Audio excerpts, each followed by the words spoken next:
Baik, Assalamualaikum. Nama saya Muhammad Syakir bin Syamsul Azhar, matrik nombor 204003 dan saya akan membentangkan mengenai kursus pengalaman awal di sekolah iaitu PAUS FCE 3804 bertempatan di SMK Abdin Baki, Johor Bahru, Johor. Saya akan menceritakan tentang latar belakang sekolah SAB. Pada 2 April 1962, SAB ditubuhkan berasaskan kepada sekolah aneka jurusan dan dikenali sebagai sekolah menengah lanjutan.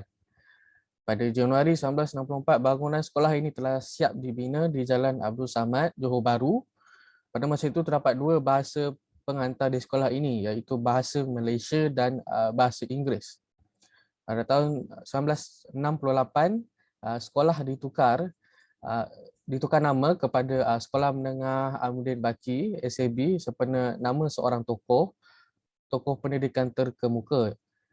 SAB dirasmikan pada 25 Julai 1968 oleh Yang Berhormat Encik Muhammad Khair bin Johari, iaitu Menteri Pelajaran Malaysia. Pada tahun 1970, SAB memulakan kelas tingkatan 4 dan seterusnya mulai tahun 1971, sekolah ini dijadikan sekolah menengah sepenuhnya, iaitu dari kelas peralihan hingga ke tingkatan 5. Baik, seterusnya saya akan membentangkan pemerhatian terhadap proses PDPR secara dalam talian.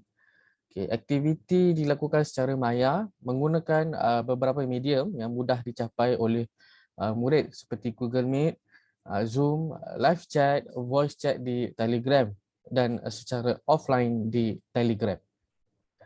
Alat bantu mengajar dan bahan bantu mengajar yang digunakan adalah terhad kerana secara online. Jadi medium yang digunakan ialah PowerPoint, short video, pensel pembaris, pemadam. Di antara bahan yang digunakan untuk PDPR selain daripada online class adalah modul yang diberikan kepada murid. Modul ini diletak di pondok pengawal sekolah agar murid yang tidak mempunyai capaian internet masih dapat menjalankan PDPR di rumah. Antara amalan pedagogi yang biasa digunakan oleh guru adalah berpusatkan murid. Mengapa?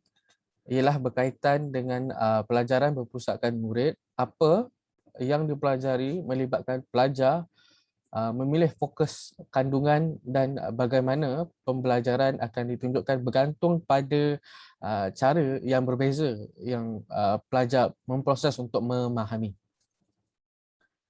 Pelaksanaan kebat pula diberikan dalam kelas agar murid dapat berfikir secara kreatif. Contohnya dalam tajuk kelakaran iaitu RBT, guru memberikan soalan kebat untuk murid berfikir bagaimana hendak mendirikan lakaran dan seterusnya mock-up agar kukuh bila didirikan.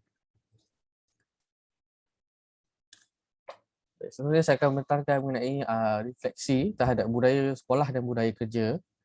Di antara budaya sekolah yang dapat dikenal pasti ialah kejayaan individu guru dan pelajar diiktiraf dan diraikan.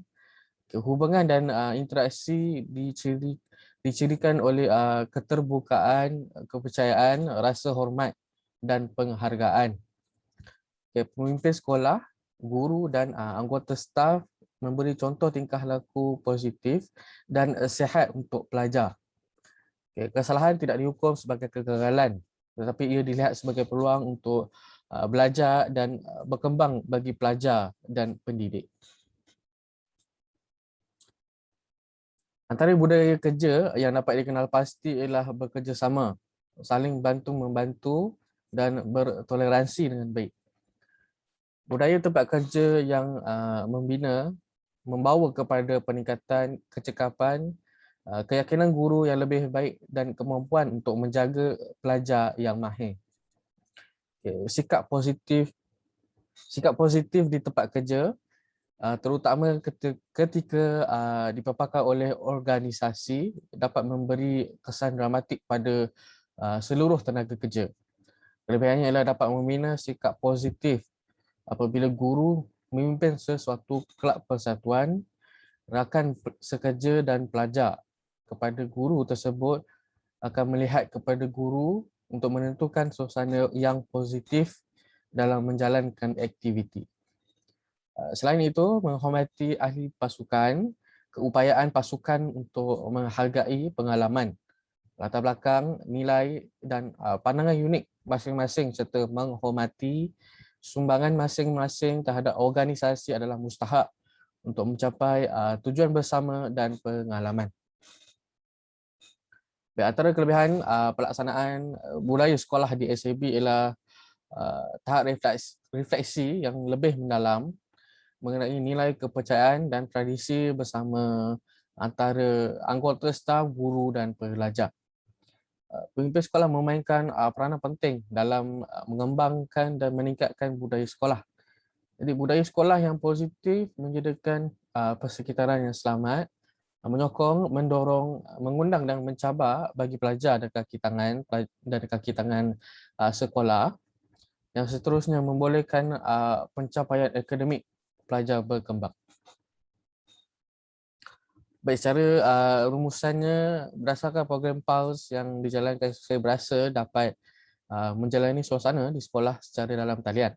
Okay, program ini memberi saya pengalaman untuk menjadi seorang guru, bagaimana, apa dan mengapa serta prosedur untuk mengendalikan kelas, jawatan ataupun majlis dan tanggungjawab guru dalam mendidik pelajar.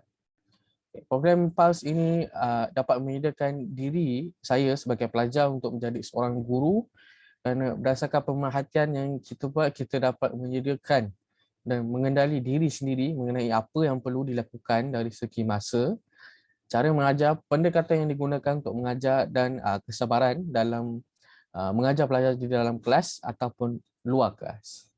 Baik, itu saja, sekian daripada saya. Terima kasih.